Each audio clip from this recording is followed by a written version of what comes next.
भाजपात जाण्यासाठी जयंत पाटलांनी किती वेळा उंबरे झिजवले याचा साक्षीदार मी आहे। जयंत पाटलांनी आगीशी खेळू नये आणि तुमचा काळा इतिहास बाहेर काढायला मला भाग पाडू नये, संजय काका पाटलांनी हे वाक्य म्हणत जयंत पाटलांना थेट प्रत्युत्तर दिलं होतं। सांगलीच्या राजकारणात जयंत पाटील आणि संजय काका पाटील हे वादाचं मिश्रण। खरं तर वेगळं सांगायला नको, 2-3 महिन्यांपूर्वीची गोष्ट आहे। मार्च 2026 मध्ये सांगली जिल्हा परिषद सत्ता स्थापनेनंतर जयंत पाटील यांनी संजय काका पाटील यांना आम्हीच तिकडची माहिती काढण्यासाठी पाठवले असा दावा केला होता। आता राजकारणात असा दावा केला म्हणजे प्रत्युत्तर तर मिळणारच होतं। त्यावेळी संजय काका पाटील म्हणाले, भाजपात जाण्यासाठी जयंत पाटलांनी किती वेळा उंबरे झिजवले याचा साक्षीदार संजय काका पाटील आहे। जयंत पाटील भाजपात जाण्यासाठी आग्रही होते। एवढेच नाही तर आपल्याला त्यांनी भाजपसोबत पाठवलं हे जयंत पाटलांनी त्यांच्या मुलाच्या डोक्यावर हात ठेवून शपथ घेऊन सांगावं असं आव्हानही त्यांनी दिलं होतं। सांगलीच्या राजकारणात एक काळ असा होता की जिल्ह्यातील निवडणुकीचा निकाल जाहीर होण्याआधी एक प्रश्न विचारला जायचा, संजय काका कोणत्या बाजूला आहेत? कारण त्यांचं जिल्ह्याच्या राजकारणात तेवढं महत्त्व होतं, वजन होतं। पण गेल्या 2 वर्षांत या नेत्यानं जे पाहिलं ते त्यांच्या संपूर्ण राजकीय कारकिर्दीत कदाचित पहिल्यांदाच घडलं। लोकसभा पराभव, विधानसभा पराभव, भाजपपासून दुरावा, राष्ट्रवादीत प्रवेश आणि आता पुन्हा भाजपमध्ये घरवापसीची तयारी। प्रश्न फक्त एवढाच नाही की संजय काका भाजपमध्ये परत का जात आहेत। खरा प्रश्न आहे, या घरवापसीमुळं सांगली जिल्ह्याचं राजकारण किती बदलणार आहे।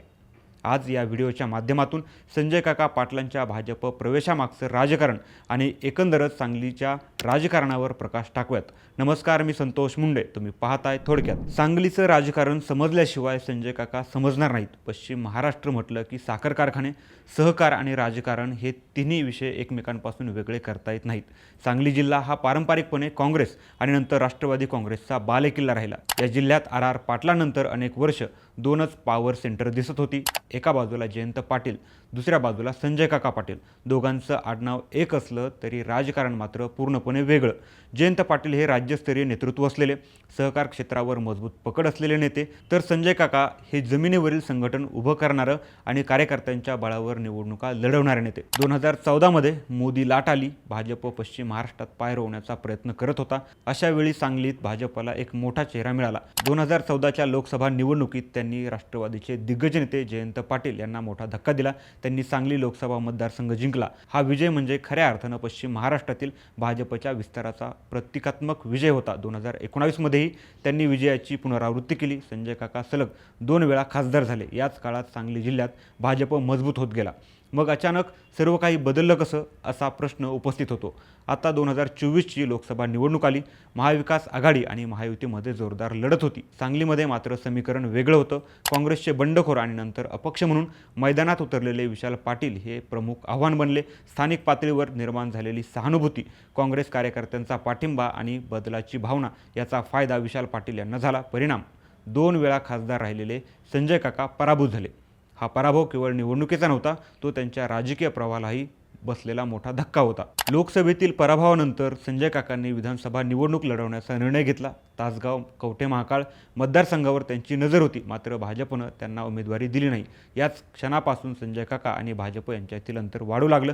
त्यांना अजित पवारांच्या राष्ट्रवादी काँग्रेसमध्ये पाठवण्यात आल्याची चर्चा राजकीय वर्तुळात झाली।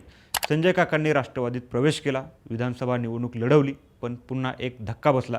तासगावमध्ये त्यांच्यासमोर होते तरुण नेते रोहित पाटील, राजाराम बापू परंपरेचे वारस, स्थानिक पातळीवर मजबूत नेटवर्क, युवकांमध्ये लोकप्रिय चेहरा।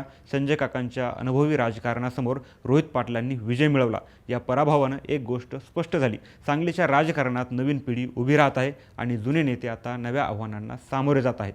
आता प्रश्न उपस्थित होतो तो म्हणजे, मग राष्ट्रवादीत संजय काका का रमले नाहीत? यामागे अनेक कारणं आहेत। पहिलं कारण म्हणजे त्यांची मूळ राजकीय ओळख। संजय काका गेली अनेक वर्ष भाजपचा चेहरा म्हणून काम करत होते। त्यांची संघटनाही भाजप विचारसरणीशी जोडलेली होती।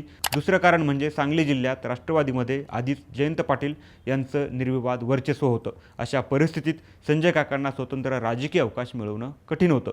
तिसरं कारण म्हणजे कार्यकर्त्यांचा दबाव। त्यांच्या अनेक कार्यकर्त्यांना भाजपमध्ये परत जाण्याची इच्छा होती। मग पराभवानंतरही संजय काका संपले नाहीत, हीच गोष्ट त्यांना इतर नेत्यांपेक्षा वेगळं करते। लोकसभा हरले, विधानसभा हरले, पण स्थानिक राजकारणात त्यांनी पुन्हा ताकद दाखवली. तासगाव नगरपालिका जिंकली, पंचायत समितीमध्ये प्रभाव दाखवला, जिल्हा परिषद पातळीवर स्वतःचं अस्तित्व टिकून ठेवलं. यातून त्यांनी भाजप नेतृत्वाला एक संदेश दिला, मी अजून संपलेलो नाही. मग आता भाजपला संजय काकांची गरज का? हा सगळ्यात महत्त्वाचा प्रश्न आहे. कारण भाजपकडं आधीच चांगलीच नेतृत्व आहे. मग संजय काका पुन्हा का? तर याचं उत्तर आहे स्थानिक संघटन. संजय काकांकडं अजूनही तासगाव परिसरात मजबूत कार्यकर्ता वर्ग आहे. स्थानिक स्वराज्य संस्थांमध्ये त्यांचा प्रभाव कायम आहे. पश्चिम महाराष्ट्रात भाजपला अजूनही सहकार आणि ग्रामीण भागात विस्तार हवा आहे. यासाठी संजय काकांसारखा नेता उपयोगी ठरू शकतो. त्यांना भाजपात घेणं पण काय सोपं नाही आहे, कारण त्यांच्या घरवापसीमुळं अडचणीही निर्माण होणार आहेत. भाजपमध्ये आता त्यांच्यासाठी जागा निर्माण करावी लागेल. स्थानिक पातळीवर आधीपासून असलेल्या गटांशी समन्वय साधावा लागेल. विशाल पाटील हे स्वतंत्र शक्ती म्हणून उदयाला आले आहेत. रोहित पाटील यांचा प्रभाव वाढतो आहे. जयंत पाटील अजूनही जिल्ह्यातील मोठं नाव आहेत. अशा परिस्थितीत संजय काकांचा पुनर्प्रवेश म्हणजे फक्त एका नेत्याची घरवापसी नाही, तो सांगलीतील नव्या सत्ता समीकरणांचा प्रारंभ असू शकतो.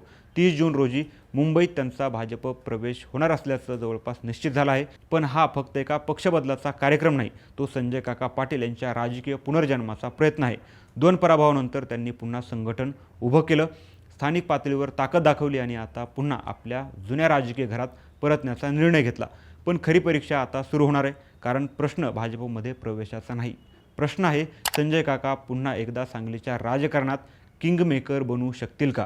की रोहित पाटील, विशाल पाटील आणि जयंत पाटील यांच्या नव्या समीकरणांमध्ये त्यांचा प्रभाव हळूहळू कमी होत जाईल. याच उत्तरावर सांगलीच्या पुढच्या दशकातील राजकारणाची दिशा ठरणार आहे. पण या सर्व घडामोडींबद्दल तुम्हाला काय वाटतं? संजय काकांचा घरवापसीचा निर्णय सांगलीच्या राजकारणात कोणते नवे बदल घडून आणेल? याचा त्यांना फायदा होईल की नुकसान? 2 पराभवानंतर पुन्हा एकदा संजय काका सांगलीच्या राजकारणात आपलं जुनं स्थान मिळवू शकतील का? या सर्व घडामोडींवर तुमचं मत काय ते कमेंटमध्ये नक्की सांगा. आणि हा व्हिडिओ आवडल्यास लाईक करा, शेअर करा आणि थोडक्यातला सबस्क्राईब करायला विसरू नका.